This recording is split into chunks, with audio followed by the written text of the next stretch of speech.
آپ کے ذہن میں ہوگا کہ ہم نے نماز کے واجبات کا بیان شروع کیا تھا اور وہ مکمل نہیں ہوا تھا۔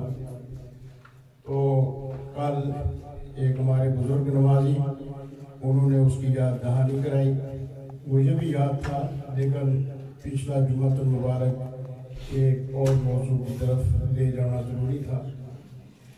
تو نماز کے واجبات، اس میں سب سے اہم بات جو یاد رکھنے والی ہے کہ نماز کا جب واجب رہ جائے یا واجب میں تاخیر ہو جائے تو اس سے سجدہ سہو واجب ہوتا ہے، دونوں شکلوں میں۔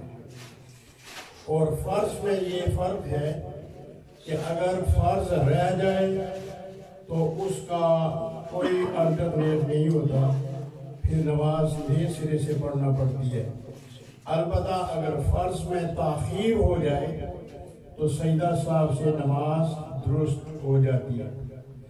تو واجب کے دونوں پہلو ہیں کہ واجب عمل اگر سرے سے رہ جائے تب بھی سجدہ سہو کرنا پڑے گا، اور اگر واجب میں تاخیر ہو جائے تب بھی سجدہ سہو کرنا ہوگا اور اس سے نماز درست ہو جائے گی۔ تو سارے واجبات کا اختصار سے ذکر کروں گا اور جو رہ گئے تھے ان کا ذرا تفصیل سے، کہ نماز کے اندر مطلق قرات کرنا قرآن کریم سے یہ فرض ہے، یہ فرض ہے، لیکن سورہ فاتحہ شریف کو پڑھنا، خاص کرنا یہ واجب ہے، اور اس کے ساتھ سورت ملانا یہ بھی واجب ہے۔ اب ایک شخص نے سورہ فاتحہ نہیں پڑھی، صرف قرآن کی کوئی اور رکوع پڑھا، کوئی اور سورت پڑھ دی، فرض اس کا پورا ہو گیا، واجب رہ گیا، تو اب سجدہ سہو کرنے سے اس کی نماز درست ہو جائے گی۔ دوسرا یہ ہے کہ سنت، نفل، وتر، یہ ساری رکعات جو ہیں ان میں سورہ فاتحہ بھی پڑھنی ہے اور اس کے ساتھ سورت بھی پڑھنی ہے۔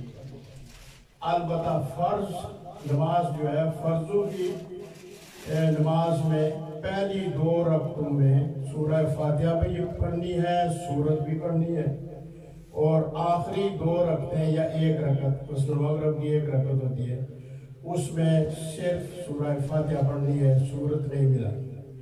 اگر کسی نے سورت ساتھ ملا دی تو اس کی نماز ہو جائے گی، اس لیے کہ یہ سنت عمل رہا، سنت عمل کے رہنے پر یا زیادہ کرنے پر سجدہ سہو واجب نہیں ہوتا۔ سجدہ سہو واجب ہوتا ہے صرف فرض اور واجب عمل میں آگے پیچھے ہونے سے۔ اور تیسری بات یہ تھی کہ سورہ فاتحہ شریف پہلے پڑھنی ہے، سورت بعد میں پڑھنی ہے۔ اگر اس کا الٹ ہو گیا کہ سورت پہلے پڑھی، فاتحہ شریف بعد میں یاد آئی تو پڑھی، تو پھر سجدہ سہو ہوگا، کہ یہ ترتیب بھی واجب ہے۔ چوتھا واجب یہ تھا کہ پیشانی کے ساتھ ناک بھی زمین پر لگایا جائے۔ اگر ناک زمین پر نہیں لگی تو واجب رہ گیا اور سجدہ سہو واجب ہوگا، اور یہ عام لوگوں کی یہ بات ہوتی ہے، یعنی زیادہ لوگ اس طرف توجہ نہیں دیتے اور ان کی ناک جو ہے وہ زمین سے نہیں لگتی، تو اس کا زیادہ ضروری سے خیال رکھنا چاہیے۔ دوسرا سجدہ، یعنی ایک سجدہ کیا، سجدے دونوں فرض ہیں، پہلی یہ بات، دو سجدے ایک رکعت میں فرض ہیں، لیکن ایک دوسرے کے بعد ترتیب سے ادا کرنا واجب ہے۔ ایک شخص نے ایک سجدہ کیا، اور یہ عموماً لوگ مسئلہ پوچھتے ہیں، ظاہر ہے یہ واقعہ ہوتا ہے کہ ایک سجدہ کیا پھر کھڑا ہو گیا، اب دوسرا سجدہ اس کا رہ گیا، دوسرا سجدہ وہ آگے کسی بھی رکعت میں وہ اضافی سجدہ کر سکتا ہے، یعنی اگلی رکعت کے 3 سجدے کرے۔ اب سجدہ ادا ہو گیا، فرض ادا ہو گیا، لیکن اپنی جگہ سے ہٹ کر ہوا، تو کیا ہوگا؟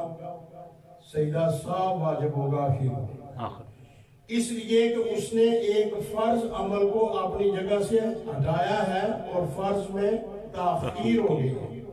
تو فرض کی تاخیر میں سجدہ سہو واجب ہوتا ہے۔ اگر کر دیا جائے تو نماز ہو جائے گی، اگر نہیں کیا تو نماز نئے سرے سے پڑھنا پڑے گا۔ اگلا چھٹا رکن تھا، یہ اس لیے اختصار سے کر رہا ہوں کہ یہ پہلے آپ نے سنے ہوئے ہیں۔ ارکان میں اطمینان، ارکان ہوتے ہیں یہ قیام رکن ہے، رکوع رکن ہے، سجدہ رکن ہے، تشہد رکن ہے، اور یہ ان ارکان کو اطمینان سے ادا کرنا۔ اطمینان کا فقہا نے ایک وقت مقرر کر رکھا ہے۔ مثلا ایک شخص جو ہے وہ رکوع اس نے کیا، اب رکوع میں اس نے پشت کو بالکل سیدھا کرنا ہے، 3 تسبیحات پڑھنا سنت ہے، 1 تسبیح پڑھنا یہ واجب ہے، اور پھر پشت سیدھی اتنی دیر کیے رکھے جتنی دیر میں بندہ سبحان اللہ سبحان اللہ سبحان اللہ اتنا وقت۔ پھر وہ جب کھڑا ہوگا تو یہ کھڑا ہونا رکوع کے بعد یہ واجب ہے۔ اس میں بھی بڑی غلطی ہوتی ہے کہ جو ہی جھٹکا کیا اور پھر سجدے میں چلا گیا، نہیں، اس طرح کھڑا ہو کہ اس کا سر جب بالکل سیدھا ہو جائے تو وہ 1 تسبیح کی مقدار سر کو اس جگہ رکھنا اور پھر اگلے رکن کی طرف منتقل ہونا یہ واجب ہے۔ اگر کوئی شخص سرے سے سیدھا کھڑا ہی نہیں ہوا، یہاں تک آیا تو یہ سیدھا تو نہیں ہے، یہ سیدھا تو یہاں ہوگا، یہاں پھر 1 تسبیح کی مقدار اس نے ٹھہرنا ہے، ٹھہرنے کے بعد پھر آگے اس نے سجدے میں جانا ہے، تو یہ ہے رکن کا اطمینان، کہ رکوع کے بعد وہ اطمینان سے کھڑا ہوا پھر آگے سجدے میں ہو گیا۔ اگر اس میں یہ واجب رہ گیا، واجب اس نے پورا نہیں کیا، تو اب واجب پر سجدہ سہو واجب ہوتا ہے، اسے سجدہ سہو کرنا پڑے گا۔ اگر اس نے کر لیا تو نماز ہو گئی، اگر نہیں کیا تو نماز نہیں ہوئی۔ یہ نماز میں 2 رکعت اگر کوئی انسان ادا کر رہا ہو تو اس کا ایک ہی تشہد ہوتا ہے اور وہ تشہد فرض ہے، یہ یاد رکھیں، آخری تشہد فرض ہے۔ اب 2 رکعت میں آخری ہوتا ہے وہی پہلا ہی، اور 3 رکعت ہوں تو پھر 2 تشہد ہوتے ہیں، 4 رکعت ہوں تو 2 تشہد ہوتے ہیں۔ اور اگر کسی آدمی نے نفل ایک تکبیر تحریمہ سے 8 بھی پڑھے جا سکتے ہیں، 10 بھی پڑھے جا سکتے ہیں، 12 بھی پڑھے جا سکتے ہیں، 100 بھی پڑھے جا سکتے ہیں، لیکن نفل میں ہوگا کیا کہ ہر تشہد 2 رکعت کے بعد وہ پورا پڑھنا ہوگا، یوم یقوم الحساب تک، صرف سلام نہیں پھیرنا، باقی پورا، جس طرح سنت غیر موقدہ پڑھی جاتی ہے۔ ایک تکبیر تحریمہ سے 100 نفل بھی پڑھا جا سکتا ہے، لیکن صرف سلام نہیں کرنا، باقی پورے کا پورا پڑھنا ہے۔ جب وہ اگلی رکعت کے لیے اٹھے گا تشہد کے بعد تو وہ سبحانک اللہم و بحمدک اس سے شروع کرنی ہوگی۔ یہ جائز ہے اور ایسا لوگ کرتے ہیں، اور صوفیاء نے تو بہت زیادہ کیا ہے۔ تو پہلا قاعدہ واجب ہے، دوسرا قاعدہ فرض ہے۔ بولے اس میں بھی پتہ لگا کوئی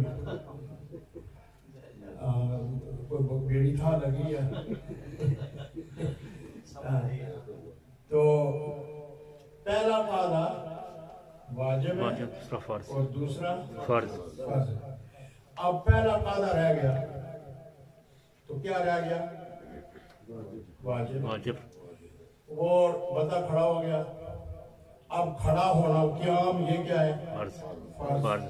اب فرض تک وہ پہنچ گیا، واجب کم درجے میں ہے، لہذا فرض سے واپس وہ واجب میں نہیں آ سکتا۔